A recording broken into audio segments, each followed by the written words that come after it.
Not all giants come in the form of a Goliath.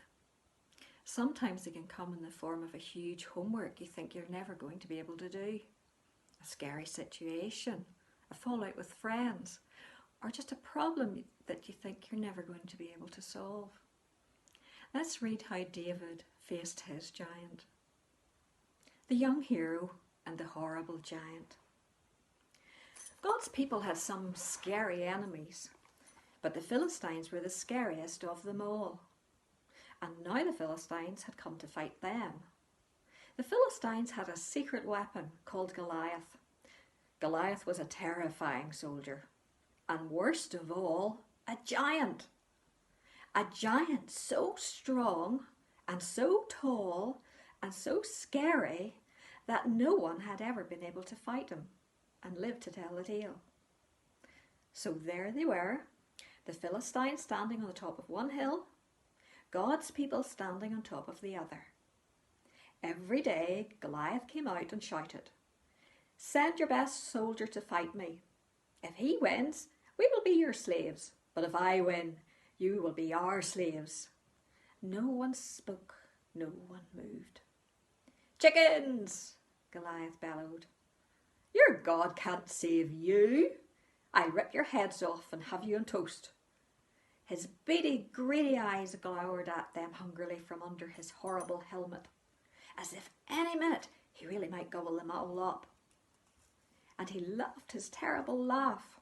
Ha ha ha, it boomed, echoing horribly around and around the dry valley. Well, Goliath might just as well have been a green slimy monster with 3 heads, because God's people froze with fear. Their eyes glazed over, and they turned deathly pale. They knew if someone didn't do something quick, if someone didn't save them, but God would do something. He would send someone to save them. Now, you remember that David was the youngest son of Jesse. Well, his brothers were soldiers in the army. One day, when David brought his brothers their lunches, he saw Goliath, and he saw how scared everyone was. "Don't be afraid," David said. "I'll fight him for you." "You're only a little shepherd boy," the king said, "and Goliath is a great soldier. How will you fight him?" "God will help me," David said.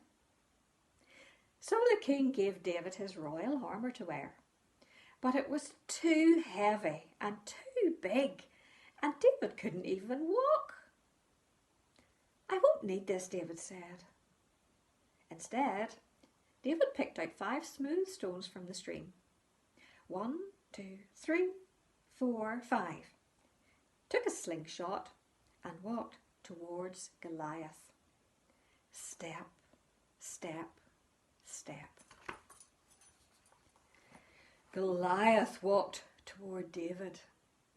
Thud, thud, thud. "You?" Goliath peered down at the small boy.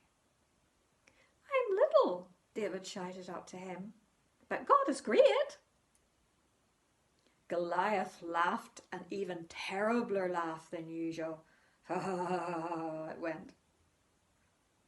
With just one swing of his giant sword, Goliath could finish the boy off. But David kept going. "It isn't how strong you are or how many swords and spears you have that will save you. It is God who saves you. This is God's battle, and God always wins his battles." David put a stone in his sling, swung it around and let it go. The little stone flew, whizzed like a bullet, through the air and struck Goliath, thud, right between the eyes. Goliath stopped laughing. He stumbled and staggered and crash, fell dead. When the Philistines saw Goliath was dead, they ran away. And when God's people saw them running away, they cheered. God had saved his people. David was a hero. Many years later, God would send his people another young hero to fight for them, and to save them. But this hero would fight the greatest battle the world has ever known.